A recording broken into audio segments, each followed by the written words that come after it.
Excellencies, ladies and gentlemen, dear friends, as the Chief Observer already said it, I'm Mariya GABRIEL, member of the European Parliament, and it is my pleasure to have this opportunity to speak to you on behalf of the European Parliament Delegation. This delegation was integrated into the framework of the European Union Election Observation Mission. I would like to thank my colleague, Jo Leinen, the Chief Observer, and his team for the excellent cooperation. The European Parliament is the only one directly elected body of the European Union. We represent 500 million European citizens, and the European Parliament is committed to supporting the strengthening of democracy all over the world. Election observation is one of our key foreign policy instruments in this endeavor. Jordan has held these elections in very difficult circumstances, owing to the continued turmoil in the region and the presence of a considerable number of refugees. The European Union attaches great importance to its special partnership with Jordan and is working towards a closer relationship. In particular, the European Parliament follows very closely the implementation of the new European Neighbourhood Policy. I have had the honor to lead a delegation composed of 4 other members in the European Parliament to observe the parliamentary elections here in Jordan. We come from 5 different countries and we represent 5 different political groups. The European Parliament delegation fully supports and endorses the preliminary findings and conclusions of the observation mission. Prior to election day, we met in Amman with the government, with the Independent Election Commission, with several political parties, diplomatic missions, and civil society representatives. We familiarized ourselves with your legal institutions and with the political climate in your country. I would like to highlight that everywhere we went, we received an exceptionally friendly reception, which we greatly appreciate. Allow me to make some specific remarks.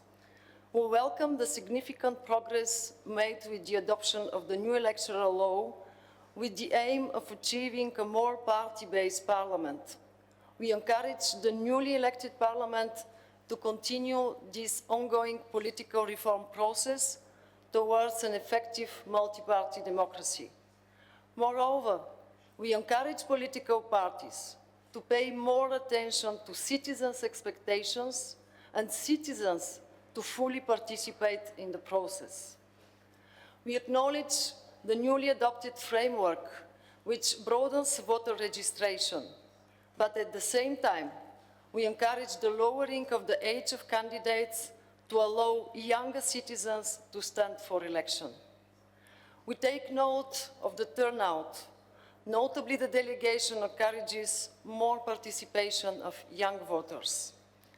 We recognize the increased number of seats reserved for women and the fact that the number of women candidates is higher than in previous elections.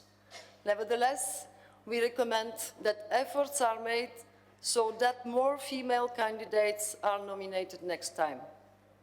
At the same time, we encourage the political parties to give women a more significant role and to hence further to contribute to the consolidation of democracy in Jordan. On election day, we observed voting in Amman and Madaba from the opening to the closing of activities and the vote count. I would like to congratulate the Jordanian people for a well-organized and overall peaceful election day, especially the members of the polling stations. For the next elections, there are some issues, additional ones to the election observation mission, which could be addressed, such as limiting campaigning activities outside polling centers, improving accessibility to polling stations for people with reduced mobility, increasing the presence of women as head of polling station positions on election day, and encouraging more political debate based on programs and projects for the Jordanian people. Finally, let me congratulate, on behalf of the European Parliament Delegation, the newly elected members of the Parliament. We look forward to strengthening the cooperation between our two parliaments. Thank you very much for your attention.